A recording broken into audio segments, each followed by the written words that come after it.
पसीने से लथपथ दाऊद इब्राहिम खड़ा था। उसकी आंखों में खून उतर आया था, चेहरा तनाव से भरा था। यह मुंबई की माफिया क्वीन और हाजी मस्तान की आखिरी चाल थी। वो मुंबई अंडरवर्ल्ड का केंद्र बना रहना चाहता था। अब दो ही रास्ते थे, रियल एस्टेट या फिल्म इंडस्ट्री। दाऊद न सिर्फ कान का कच्चा था बल्कि डरपोक भी था। औरत के पल्लू में छिपना दाऊद से बेहतर किसी को भी नहीं आता था। वो जानती थी कि मुंबई में किसको कितनी रिश्वत देनी है, कहां से माल आएगा, कौन उसे आगे बेचेगा। मुंबई का सबसे बड़ा तस्कर, जिसकी हुकूमत बंदरगाहों से लेकर पुलिस स्टेशन तक चलती थी, जो पूरी मुंबई की हुकूमत संभालता है, वो अपनी परेशानी साझा करने के लिए एक औरत पर विश्वास करता है। दाऊद भी उसके आगे सिर झुकाकर जी मासी कहता था। जेल से रिहाई के लिए एक बिहारी के आगे उन्हें गिड़गिड़ाना पड़ा।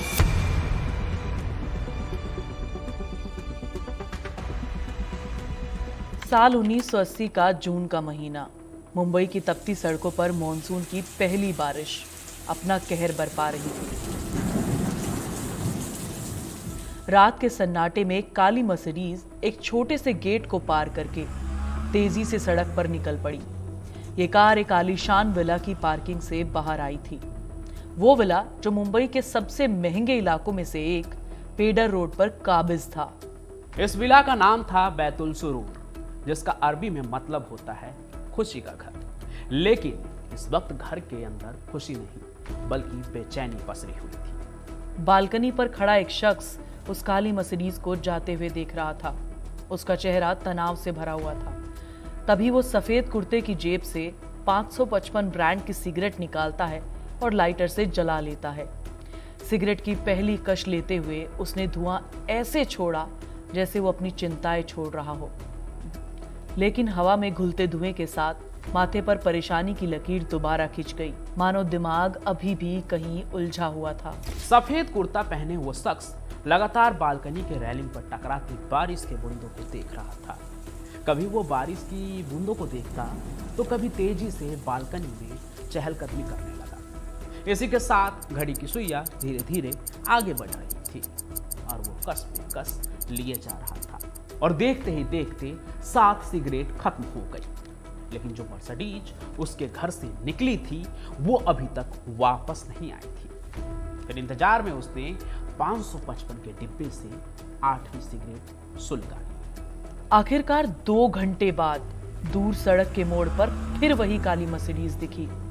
कार को आता देख उसके माथे की चिंता की लकीर थोड़ी कम हुई और विला के सामने आकर वो कार धीरे से रुक गई। गाड़ी रुकते ही कार का ड्राइवर बाहर निकला और पीछे का दरवाजा खोला, जिसके अंदर से एक औरत बाहर निकली।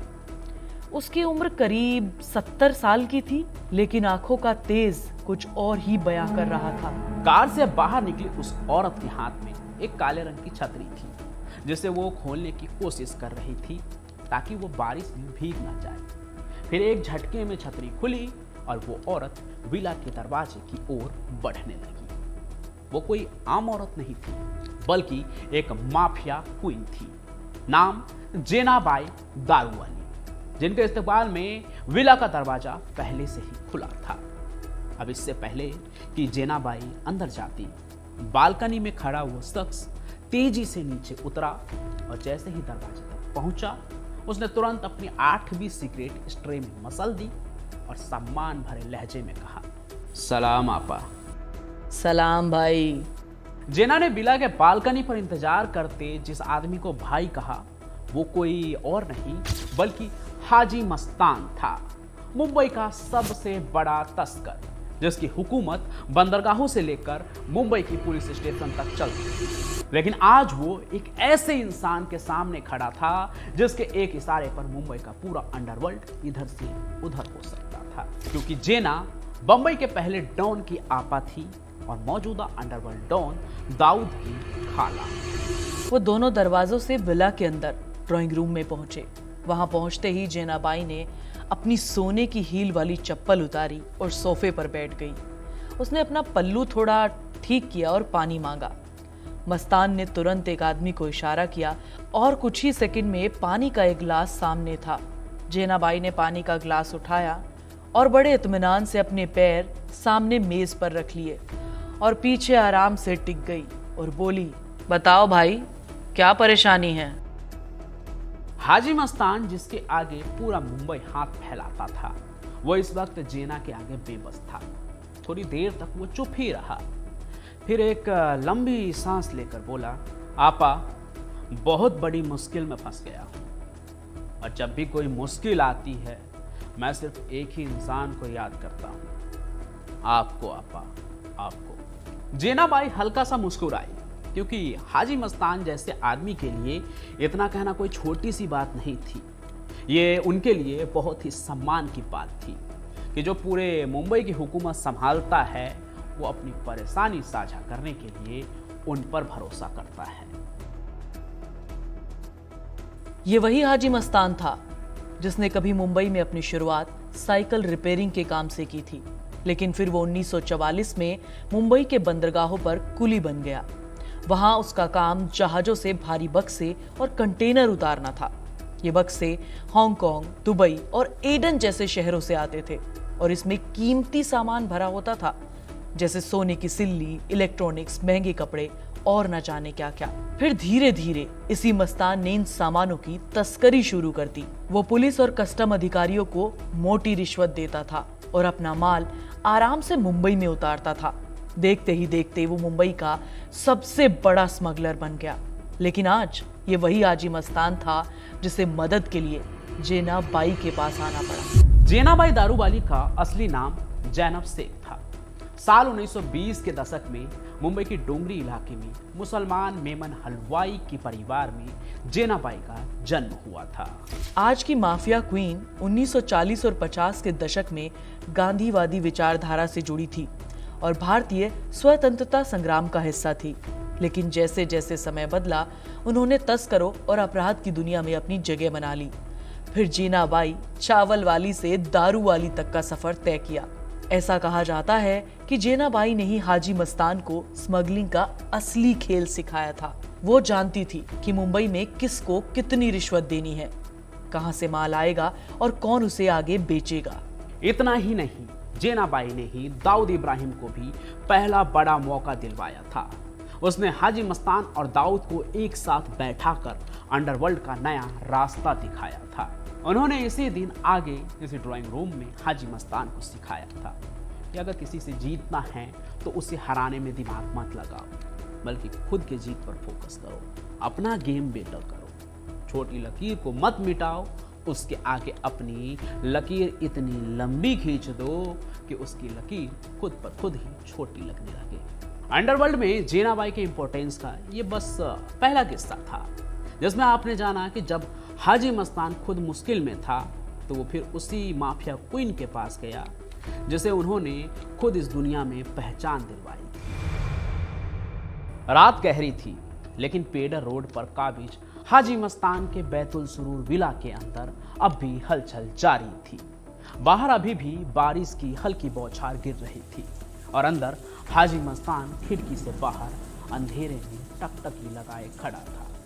उसकी गहरी काली आंखों में अनगिनत सवाल तैर रहे थे। मन में कई परेशानी थी जिसका इजहार वो जेनाबाई के आगे करना चाह रहे थे। मुंबई की माफिया क्वीन जेनाबाई मस्तान के ठीक पीछे सोफे पर बैठी थी।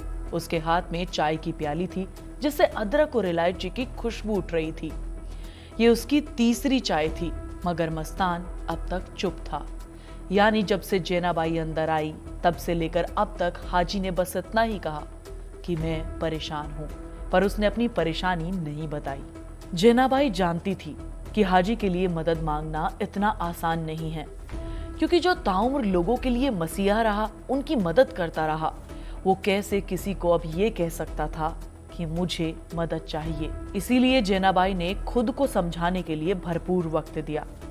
फिर कुछ देर बाद मस्तान अचानक से खिड़की की तरफ से जेनाबाई की ओर मुड़ा और उसने एक गहरी लंबी सांस ली और कहा, आपा, मुझे आपकी मदद चाहिए, ये मेरे लिए बहुत जरूरी है। जेनाबाई जानती थी कि मस्तान को वक्त लगेगा, लेकिन वो बोलेगा जरूर। और जब मुंबई के सबसे बड़े स्मगलिंग किंग ने मदद मांग ही ली तो जेना भी बड़े हमदर्दी के साथ उठी, अपनी सुनहरी हील वाले सैंडल में अपने पांव डाले और उठकर उसके पास आई और बोली, भाई, इतनी देर से मैं बैठी हूँ, अब तो बता भी दे कि क्या परेशानी है, क्या मदद कर सकती हूँ मैं। मस्तान ने फिर से जेनाबाई की बातों का कोई जवाब नहीं दिया। मदद मांगने की बेबसी अब भी उनके अंदर थी, जिसे उन्होंने डाइनिंग टेबल की तरफ इशारा करके सरका दिया। हाजी मस्तान ने जेना की तरफ देखते हुए डाइनिंग टेबल की ओर इशारा किया, जहां मोहगनी की बड़ी टेबल पर मटन कोरमा, पुलाव, कबाब और मुर्ग मुसल्लम सजे थे, मगर उसकी आंखों में कोई चमक नहीं थी। हाजी मस्तान के साथ जेनाबाई भी खाने पर बैठ गई। नौकर ने तुरंत टेबल पर रखे प्लेट सजा दिए, लेकिन जब उसने पुलाव का कटोरा हाजी की तरफ बढ़ाया तो उसने सर हिलाकर मना कर दिया। इस पर जेनाबाई ने पूछा, खाओगे नहीं? जेनाबाई के इस सवाल पर हाजी ने बड़े ही अदब के साथ कहा, आपा आप शुरू करें, मैं अभी सिगरेट लेना पसंद करूंगा, क्योंकि उसके बगैर मैं कुछ कह नहीं पाऊंगा। जेनाबाई इसे आदेश समझकर खाना शुरू करती हैं। उनके पहले निवाले के बाद ही मस्तान जेब से अपनी 555 ब्रांड का सिगरेट निकालता है और उसे जलाकर एक कस लेते हुए धीरे से जेनाबाई की तरफ कहता है, आपा मैं ये गैर कानूनी धंधा छोड़ना चाहता हूँ। जेनाबाई मस्तान के इस फरमान से चौंक गई। उन्होंने कभी सपनों में भी नहीं सोचा था कि जिसकी बुनियाद ही दरिया किनारे गैर कानूनी काम के शुरुआत पर बनी, जिसने खुद जेनाबाई को इस धंधे में उतारा और उन्हें इस जगह तक पहुंचाया, वो हाजी इस धंधे को छोड़ने की बात क्यों कर रहा है। इसीलिए हाजी से भी उसका यही सवाल था, क्यों भाई, आखिर क्या हुआ? बहुत हो गया आपा, मैंने अपनी जिंदगी के कई साल जेल में बर्बाद कर दिए। मैं या तो हवालात में था या अदालतों के चक्कर काट रहा था। नारायण भाई ने भी मेरी रिहाई तब करवाई जब मैंने वादा किया कि मैं अब सही रास्ते पर चलूंगा, मगर निकलने की कितनी भी कोशिश करूं, लेकिन इससे निकलना आसान नहीं है आपा। जेनाबाई चुपचाप हाजी मस्तान को सुनती रही। मस्तान को उसके अंदर का भड़ास निकालने दिया, क्योंकि जेनाबाई उसके हालात से वाकिफ थी। मस्तान के लिए पिछले 6 से 7 साल बहुत मुश्किल भरे रहे। सबसे पहले 1974 में उन्हें आंतरिक सुरक्षा अधिनियम मीसा के तहत 90 दिनों के लिए हिरासत में रखा गया था। इसके बाद सरकार ने विदेशी मुद्रा संरक्षण और तस्करी रोकथाम अधिनियम के तहत मस्तान को गिरफ्तार कर लिया। फिर 1977 में इमरजेंसी के दौरान तो करीम लाला जैसे अन्य गैंगस्टरों के साथ उन पर एक बार फिर से मीसा के तहत मुकदमा चलाया गया। मीसा के तहत जेल तो जेनाबाई को भी भेजा गया था, लेकिन उनके खिलाफ आरोप साबित नहीं हो सके और वो छूट गई। कहते हैं मीसा एक बहुत ही विवादास्पद कानून था, जिसे मूल रूप से 1971 में प्रधानमंत्री इंदिरा गांधी के प्रशासन के दौरान भारतीय संसद द्वारा पारित किया गया था। इस कानून के तहत इंदिरा गांधी ने कानून लागू करने वाली एजेंसियों को काफी ताकत दे दी थी, जैसे कि इंडेफिनिट टाइम के लिए किसी भी इंडिविजुअल को डिटेन करना और बिना वारंट के संपत्ति की तलाशी और जब्त कर लेना, और उसके आगे किसी एक की नहीं चलना। यहाँ तक कि हाजी मस्तान की हालत ऐसी थी कि राम जेठमलानी जैसे बेहतरीन क्रिमिनल लॉयर को हायर करने के बावजूद भी हाजी मस्तान को पूरी इमरजेंसी के दौरान सलाखों के पीछे रहना पड़ा, और उसे एहसास हुआ कि अब उसका प्रभाव वैसा नहीं रहा जो एक स्मगलिंग किंग का होता था। फिर भी मस्तान ने खुद को बचाने के लिए एंडलेस कानूनी लड़ाइयां लड़ी।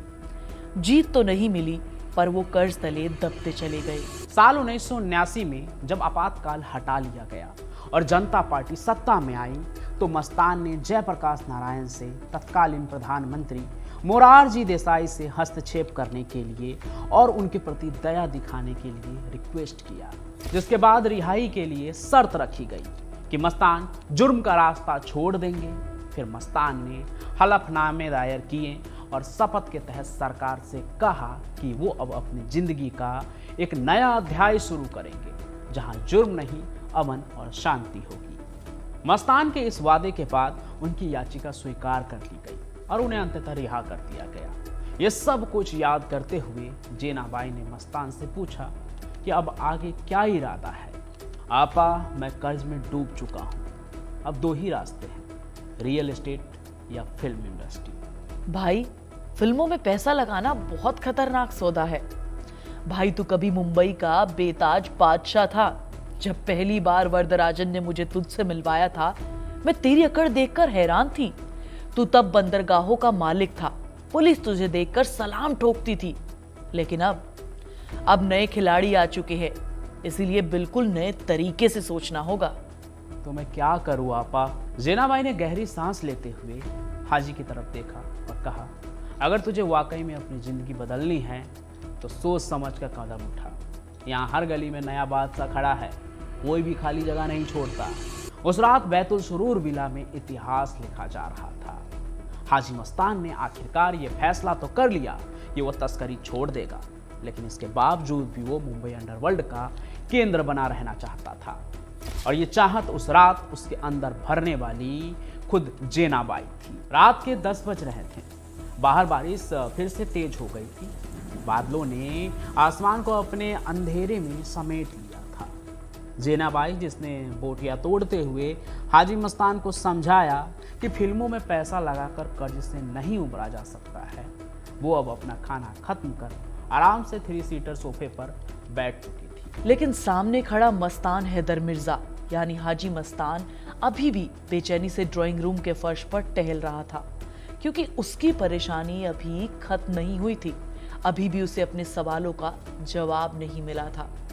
हाजी मस्तान स्मगलिंग की दुनिया से बाहर निकलने के लिए खुद को 2 रास्ते दिखाते हैं। पहला फिल्म, जिसे जेनाबाई ने नकार दिया था। अब दूसरा रास्ता रियल एस्टेट बचा था। लेकिन हाजी अभी कुछ तय नहीं कर पा रहे थे। तभी जेनाबाई ने कहा, भाई यहाँ आकर बैठो। जेनाबाई से मस्तान की बेचैनी देखी नहीं जा रही थी। तभी उसने खुद को सोफे के आराम से बाहर निकाला और अपनी कमर सीधी करते हुए तसल्ली के साथ हाजी को अपने पास बिठाया। हाजी भी समझ गया कि घूमना फिरना और सिगरेट की धुआं उड़ाने की जगह मामले को निपटाया जाए तो अच्छा है। इसलिए सोफे पर बैठते ही उसने टेबल पर रखी एस्ट्रे में अपनी सिगरेट मसल दी और जेना की तरफ देखा। अब असली मसले की बात करते हैं। चलो बताओ क्या सोचा है। हाजी एक बार फिर से खामोश हो गया। जेना उसे अच्छे से समझती थी, इसलिए उसने हाजी से कहा, चाहो तो एक और सिगरेट जला लो। मस्तान जैसे इसी बात का इंतजार कर रहा था। उसने अपने कुर्ते की जेब में हाथ डाला और लाइटर निकाला। फिर सिगरेट जलाते हुए उसने कहा, पापा अगर फिल्म नहीं तो बहुत दिनों से मैं सोच रहा हूँ कि रियल एस्टेट के बिजनेस में हाथ आजमाऊं। और बम्बई के सेंट्रल बिलासिस रोड पर एक ज़बरदस्त प्रॉपर्टी भी है आपा, जिस पर काफ़ी वक्त से मेरी नज़र है। तो दिक्कत क्या है, काम शुरू करो। आपा वो ज़मीन चेलियाओं के कब्जे में है और वे हटने का नाम नहीं ले रहे हैं। आपा वो प्लॉट मेरे हाथ लग जाए तो न सिर्फ सारे कर्ज चुका दूंगा, बल्कि ज़िंदगी भी सेट हो जाएगी मेरी, जो अभी कर्ज के तले डूब चुकी है। जेनाबाई समझ गई थी कि मस्तान को अपनी बेबसी जताने में कितनी तकलीफ हो रही है। वो आदमी जो कभी मुंबई का सबसे बड़ा स्मगलर हुआ करता था, आज अपनी लाचारी बयां कर रहा था। शायद इसलिए वो अपनी नाकामी का सामना नहीं कर पा रहा था। उस दौर में हाजी मस्तान का muscle power Karim Lala Pathan gang हुआ करता था।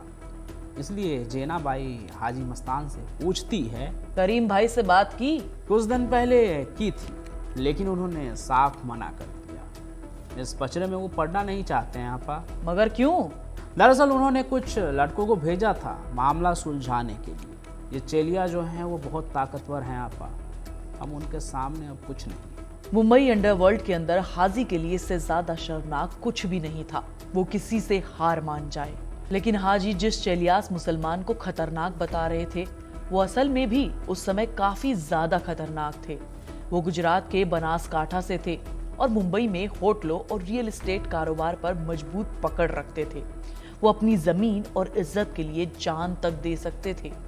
हाजी मस्तान की परेशानी सुन जेनाबाई हल्का सा मुस्कुराई। हाजी समझता था कि इसका मतलब है कि जेनाबाई के दिमाग में कुछ चल रहा है। फिर उन्होंने टेबल से एक कागज उठाया, फिर एक बॉल पेन हाथ में लिया और उससे कागज के बीचों बीच एक लकीर खींच दी। फिर उन्होंने हाजी से कहा कि भाई इस लकीर को बिना छुए छोटा कर सकते हो क्या? मस्तान जेना के इस सवाल पर ना झुंझला गए, इतना कि उन्होंने कहा, आपा मैं पहले से ही परेशान हूँ और आप मुझसे ये पहेली पूछ रही हैं। जेनाबाई ने हाजी के झुंझलाहट का कोई जवाब नहीं दिया और मुस्कुराई। फिर उन्होंने उसी कागज पर एक और लंबी लकीर खींच दी, जो पहले वाली लकीर से भी लंबी थी। हाजी उसे ये करते हुए बड़े गौर से देख रहा था। फिर जेना ने उसकी आंखों में आंख डालकर कहा, देखो, अगर ये लकीर बड़ी है तो तुम इसे मिटा नहीं सकते, तो घबराओ नहीं, बस इसके बगल में एक और बड़ी लकीर खींच दो, ये अपने आप छोटी लगने लगेगी। जेना बाई की पहेली पहले तो मस्तान के समझ में नहीं आई, लेकिन फिर मस्तान ने कागज को ध्यान से देखा और अब उसकी समझ में कुछ कुछ आने लगा था। फिर उसने तेजी दिखाते हुए कहा, आपके कहने का मतलब है आपा कि हमें इन चल्याओं से भी बड़ी ताकत खड़ी करनी होगी। बिल्कुल सही। अब बात पहले जैसी नहीं रही, इतनी ताकत मैं कहां से लाऊंगा? दाऊद और पठानों का गैंग किस लिए है भाई? आप ना होते तो इनका क्या वजूद होता? अब वक्त आ गया है कि आप इन्हें अपनी ताकत बनाएं। ये नाम सुनकर मस्तान चौंक गया। पठान गैंग तो फिर भी समझ आ रहा था उसे, क्योंकि हाजी का करीम लाला से पुराना रिश्ता था, लेकिन इब्राहिम कास्कर के बेटे दाऊद और सबीर उसके पहुंच से बाहर थे। ऊपर से असल परेशानी ये थी कि पठान गैंग और इब्राहिम ब्रदर्स दो ऐसे गुट थे ना, जो एक दूसरे के खून के प्यासे थे।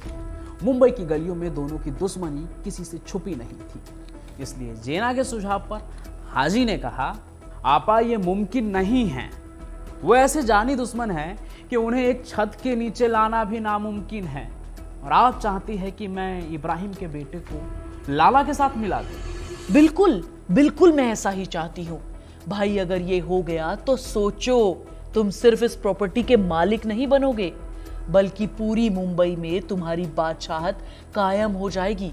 देखो, पठानों की पकड़ ग्रांट रोड और वीपी रोड पर है, और इब्राहिम ब्रदर्स नागपाड़ा में मजबूत है, और जिस जमीन की तुम बात कर रहे हो वो इन दोनों के बीच में पड़ती है। इसीलिए अगर दोनों मिल जाए तो इनके आतंक के आगे सरकार भी तुम्हारे सामने कुछ नहीं कर पाएगी। मस्तान को पहली बार ये आइडिया सटीक लगा। उसे अंदर ही अंदर अब एहसास होने लगा ना कि जेना भाई पर भरोसा करना कभी उसकी गलती नहीं हो सकती है। लेकिन अभी एक परेशानी थी जो हाजी ने जेना भाई से जाहिर किया। आपा, करीम भाई को तो मैं समझा सकता हूँ, लेकिन इब्राहिम के बेटे वो तो किसी का नहीं सुनते ना आपा। इसकी चिंता छोड़ दो, वो भले ही किसी की ना सुने, पर वो मेरी सुनेंगे।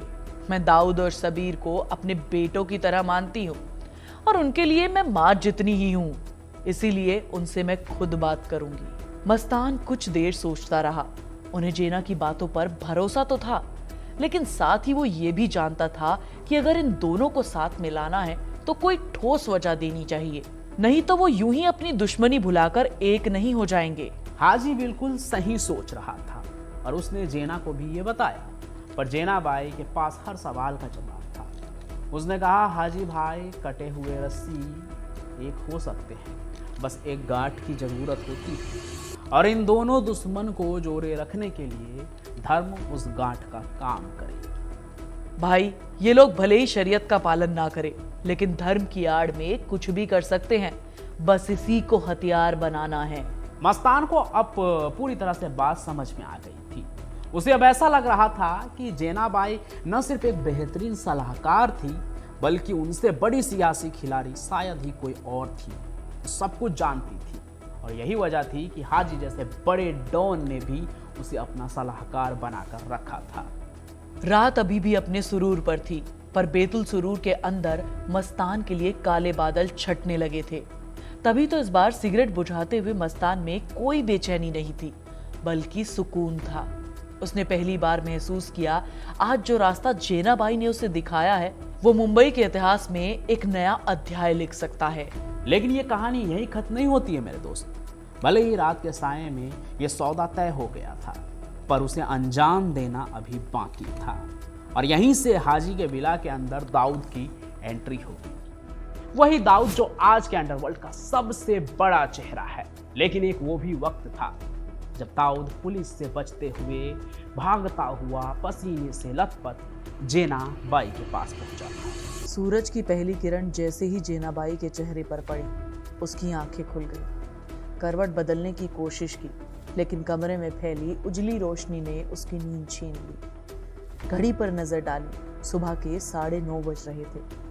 उनके कमरे में बहुत ही सन्नाटा था, क्योंकि अब उनके बच्चे और पोता पोतियां उनके साथ नहीं रहते थे। बिस्तर से उठकर बड़ी खिड़की से उन्होंने नीचे झांका, जहां सड़क पर हलचल शुरू हो चुकी थी। गाड़ियां दौड़ रही थी, दुकानों के शटर उठ रहे थे और सब अपनी अपनी जिंदगियों में व्यस्त थे। अब आज पिछली रात हुई मूसलाधार बारिश की कोई भी निशानी नहीं थी। मानो मुंबई हर सुबह अपने पुराने निशान मिटा देती है। सपनों की नगरी मुंबई। सुबह की हलचल देखकर जेनाबाई खिड़की से हटने ही वाली थी कि तभी नीचे से आवाज आई, जेना मासी सलाम। जेनाबाई ने हल्की मुस्कान के साथ सलाम का जवाब दिया और अंदर आ गई। तभी उन्हें याद आया कि सलाम करने वाला कोई और नहीं बल्कि दाऊद था। वो वापस खिड़की पर गई, लेकिन अब दाऊद नजर नहीं आ रहा था। आज उनका दिल अजीब सी बेचैनी से भरा था। रात भर नींद नहीं आई थी। उन्हें एहसास था कि मस्तान भाई से किया गया वादा अब उन पर भारी पड़ने वाला था, क्योंकि दाऊद और सबीर को पठानों से दोस्ती के लिए मनाना कोई आसान काम नहीं था। गहरी सोच में डूबी जेना ने चाय बनाने का मन बनाया। गैस जलाकर पानी रखा और सामने की दीवार पर टंगी कुरान की आयतों को देखा। उन्होंने धीरे से आंखें बंद कर दुआ मांगी कि सब सही हो। फिर जैसे ही चाय पत्ती और चीनी डाली, तभी दरवाजे पर जोर से दस्तक हुई। मासी दरवाजा खोलो। आवाज सुनते ही जेनाबाई समझ गई कि वो कौन है। उन्होंने जल्दी दुपट्टा संभाला, बर्तन रखा और दरवाजा खोला। सामने पसीने से लथपथ दाऊद इब्राहिम खड़ा था। उसकी आंखों में खून उतर आया था, चेहरा तनाव से भरा था और जैसे ही दरवाजा खुला, दाऊद बिना कुछ कहे अंदर आया और सीधे जाकर नल के पानी से अपना मुंह धोने लगा। इस बात से ही आप समझ सकते हैं कि दाऊद जिसे अपना मासी कह रहा था वो उसके घर से कितना वाकिफ है। लेकिन इस वक्त जेनाबाई ने उसके आंखों में साफ देख लिया था कि वो कोई कांड करके आया है। अरे छोकरा, अब क्या कर डाला तूने? मासी वही पुरानी लड़ाई, लेकिन इस बार मामला थोड़ा बड़ा हो गया है। किसको पीटा तूने? मासी वो हमीद चूहा मनीष मार्केट में बहुत सिर दर्द बन गया था। आज उससे बात करने गया था पर उसने हाथ उठा दिया। फिर मैंने भी हिसाब बराबर कर दिया मासी। अच्छा किया। अब चैन मिला उससे? क्या चैन मिला, उल्टे अब मुसीबत गले पड़ गई है मासी। दरअसल वो चूहा आईसीयू में पड़ा है और पुलिस मेरे पीछे पड़ी है। अब्बा को भी पता चल गया है और अब वो मुझे छोड़ेंगे नहीं मासी। कुछ करो ना, मुझे इस मुसीबत से निकाल लो मासी। जेनाबाई कुछ देर तक सोचती रही। उसके दिमाग में हाजी से किया हुआ वादा घूम रहा था और दाऊद को भी मनाना था।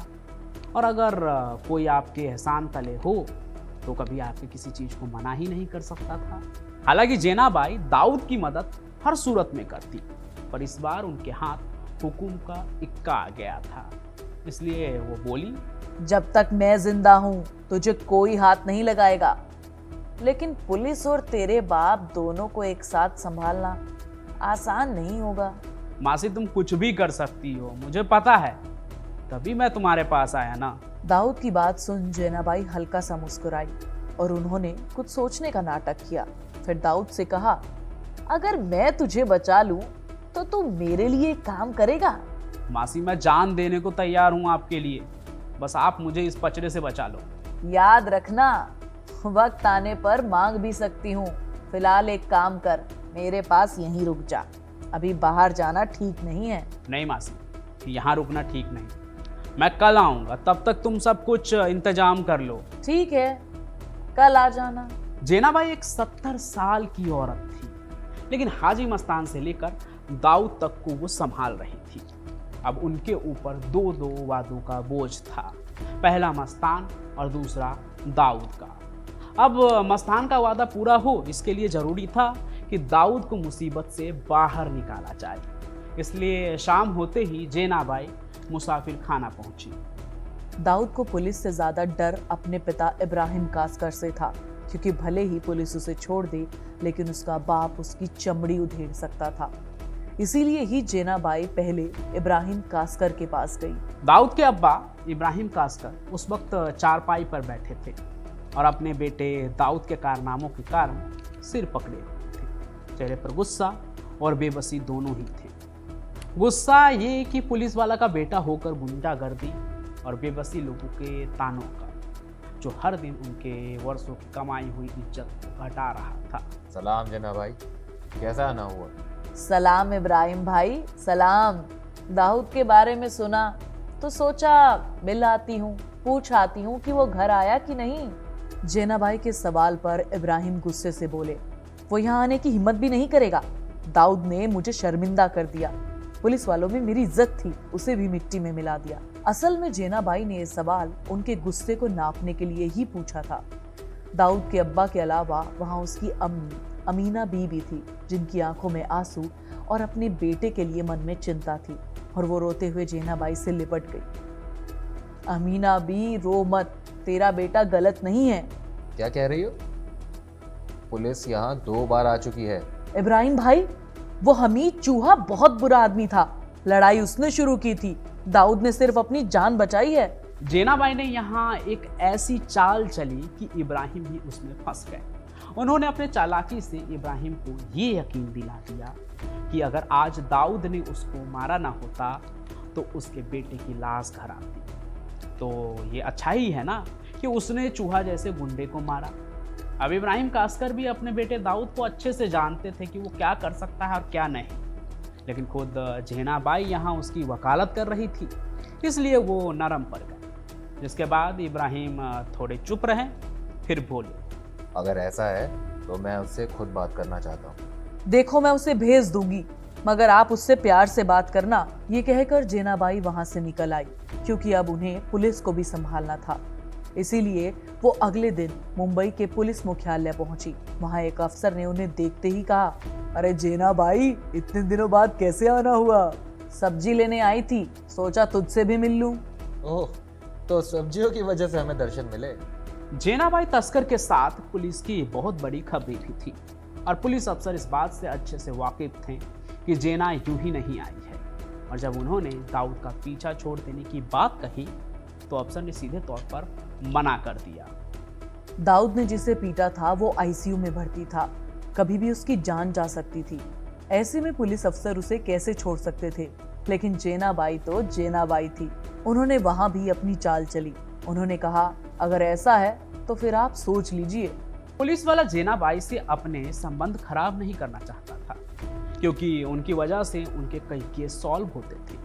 इसलिए उन्होंने कहा कि आप खुद ही सोचिए, कैसे हो सकता है ये जो आप मुझसे कह रही हैं। जेना बाई उनकी बातों पर कुछ देर सोची और बोली कि वो दाऊद को पुलिस का इन्फॉर्मर बना देगी, फिर उनकी भी परेशानी खत्म हो जाएगी। बदले में दाऊद का पीछा छोड़ना होगा। अफसर परेशानी में आ गया और बोला कि वो सोच कर बताएगा। अफसर ने जेना बाई को ना नहीं कहा, और उसका मतलब एक तरह से हाँ ही था। इसलिए जेना बाई मुस्कुराती हुई उठी और बोली, बस जब तक आपका सोचना पूरा ना हो तब तक मैं दाऊद को आजाद समझूंगी। इतना कहकर वो वहां से उठी और निकल गई। अलग ही रुतबा था, पुलिस वाले भी उन्हें ना नहीं कह पाते थे। वो दौर ही ऐसा था कि माफिया और पुलिस के बीच भी ना अजीब सा कोऑर्डिनेशन देखने को मिलता था। लेकिन इस बातचीत का मतलब था दाऊद की आज़ादी। उसी दिन रात के लगभग 3:30 बजे जेना बाई के दरवाजे पर एक बार फिर से दस्तक हुई। जेना मसी, मैं हूँ दाऊद। तू आजाद है, पर संभल कर रहना, पुलिस भरोसे के लायक नहीं है। मुझे पता था मासी, आप कर लोगे। अब बोलो, क्या काम करना है आपका? जेना बाई इसी मौके का इंतजार कर रही थी जब वो दाऊद से जो चाहे करवा ले, क्योंकि वो जानती थी कि आज उसने जो दाऊद के लिए किया है उसके बाद दाऊद उनकी कोई भी बात नहीं टालेगा। इसीलिए जेना बाई ने सीधे सीधे दाऊद से कहा, मस्तान भाई चाहते हैं कि पठानों और तुम्हारा झगड़ा खत्म हो जाए, इसलिए भाई के घर पे बैठक रखी है। मासी, आपको पता है मैं वहाँ नहीं जाऊँगा, वहाँ पठान भी होंगे, और मैं नहीं चाहता कि हाजी भाई के घर पर खून खराबा हो। तूने मुझसे वादा किया है। जेना बाई अंडरवर्ल्ड की सबसे चालाक औरत थी। उसे पता था किसे कैसे हैंडल करना है। हुसैन जैदी साहब ने भी अपनी किताब में जेना बाई को चालाक बताया है, और उनकी चालाकी दाऊद पर काम भी कर जाती है। दाऊद वादे की बात पर चुप हो गया, और ये चुप भी उसकी हामी थी, और इस तरह जेना बाई ने जो चाहा वही हुआ। दाऊद हाजी मस्तान के शांति समझौते पर आने के लिए तैयार हो गया।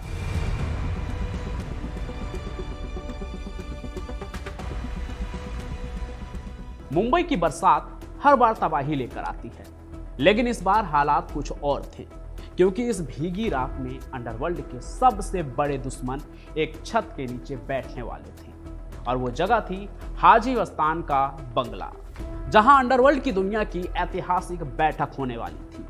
उस दिन सुबह से ही जेनाबाई वहां मौजूद थी और बैठक की तैयारी पूरी हो चुकी थी।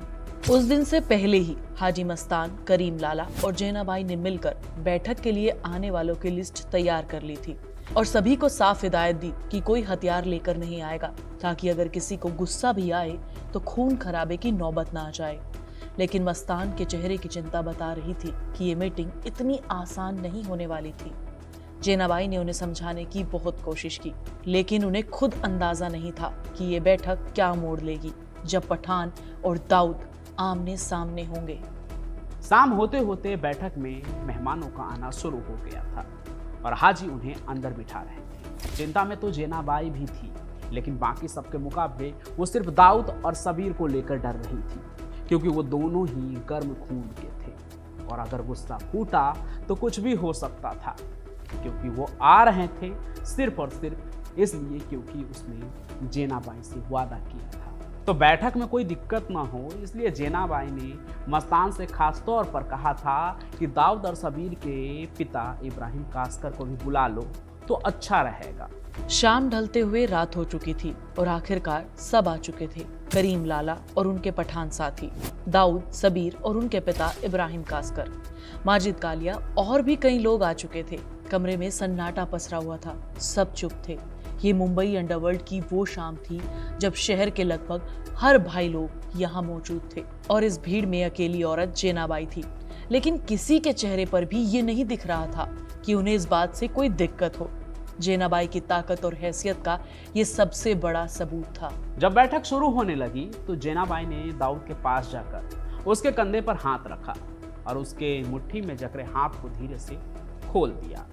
ये जेनाबाई का अपना तरीका था, उसे शांत रहने की हिदायत देने का और सबको एक मैसेज देने का कि उनकी नज़र से कुछ भी छुपा नहीं है। जेनाबाई जब वापस से अपनी जगह पर बैठी तो मस्तान ने अपनी सिगरेट बुझाई और कुछ ऐसे बैठक की शुरुआत हुई। आज मुझे गर्व हो रहा है कि हम सब एक छत के नीचे बैठे हैं। बहुत खून बह चुका है, बहुत गलतफहमियां हो चुकी है, लेकिन मैं चाहता हूं कि हम सब फिर से एक हो जाएं। इसलिए मैंने अपने घर को इस मुलाकात की जगह चुनी है। हाजी की इस बात पर कमरे में कोई कुछ नहीं बोला। जेनाबाई ने हल्की सी मुस्कान के साथ सबकी ओर देखा और फिर मस्तान ने कहना शुरू किया, हम सब एक ही मजहब को मानते हैं, लेकिन फिर भी हमने अपना असली दुश्मन पहचाना ही नहीं। हम आपस में ही लड़ते रहे और दुनिया हमारी बेवकूफ़ी पर हंसती रही। पुलिस, सरकार सब हमें जोकर समझते हैं। जेनाबाई ये देखकर बहुत ही खुश थी कि हाजी मस्तान ने वही पासा फेंका जिसकी सलाह उन्होंने उन्हें दी थी कि इन सभी को धर्म के नाम पर एक दूसरे से जोड़। फिर क्या, हाजी ने वही किया और उसके बातों को और भी वजनी बनाते हुए जेनाबाई ने आके कहा, बिल्कुल सही कहा मस्तान भाई, हम खुद अपने ही भाइयों के खून के प्यासे हो गए हैं। सरकार हमें जोकर ही समझती है। या अल्लाह, हमने ये क्या हाल कर डाला। इतना सुनते ही दाऊद गुस्से में आ गया और आग बबूला होकर चीखते हुए उठा, ये सब बकवास है। हमने हमेशा अपने लोगों की हिफाजत की है। अगर कोई हमें कमजोर समझे और हमें कुचलने की कोशिश करे तो क्या हम उसे बख्श देंगे? अब दाऊद ने अपनी गर्मी दिखाई तो क्या पठान चुप रहते? दाऊद की बात सुनते ही पठानों में से एक आदमी खड़ा हो गया और दाऊद की आंखों में आंख डालते हुए बोला, तो कहना क्या चाहता है? हम खुद को सबसे ऊपर समझते हैं। लो भाई, देख लो, अब ये लौंडे हमें हमारा काम सिखाएंगे। ठीक है, फिर अभी देख लेते हैं कौन किससे ऊपर है। इतना कहकर दाऊद के भाई सबीर ने अपनी पिस्तौल निकाली और गुस्से में खड़ा हो गया। वो हमला करने ही वाला था कि तभी जेनाबाई गुस्से में खड़ी हो गई। बंद करो ये तमाशा, तुम लोगों से साफ कहा था कि कोई हथियार नहीं लाएगा। ये मस्तान भाई का घर है, कोई जंग का मैदान नहीं। अगर लड़ना ही है तो बाहर जाओ, यहां नहीं। इतना कहकर जेनाबाई सीधे दाऊद की तरफ मुड़ी और गुस्से से उसकी आंखों में देखती रही। दाऊद समझ गया कि मामला बिगड़ सकता है। उसने सबीर को पकड़ा और उसे बैठने का इशारा किया। एक पल को मस्तान को लगा कि उसका घर खून से लाल हो जाएगा, लेकिन जब जेनाबाई ने माहौल को संभाल लिया तो उसने राहत की सांस ली और एक बार फिर से बोला, अल्लाह और इस्लाम की खातिर हम आपस की दुश्मनी खत्म करें। हम सब एक दूसरे से कसम खाएं कि अब हम अपने ही भाइयों का खून नहीं बहाएंगे, बल्कि एक दूसरे की ताकत बनेंगे। इतना सुनते ही जेनाबाई उठी और अपने सफेद दुपट्टे को सर पर ओढ़ लिया, फिर अंदर चली गई। कमरे में बैठे सभी लोग एक दूसरे का चेहरा देखने लगे कि कहाँ चली गई। कुछ ही पलों बाद वो वापस आई। उनके हाथ में हरे रंग में लिपटी हुई कुरान शरीफ थी। उन्होंने धीरे से कुरान को बैठक की बीच वाली मेज पर रख दिया और बैठ गई। चलो अब इस पर हाथ रखकर कसम खाते हैं। जेनाबाई ने सबसे पहले दाऊद और सबीर से कहा कि वो हाथ रखे। उनके रखने के बाद धीरे धीरे बाकी सभी भी अपने हाथ कुरान पर रखते गए।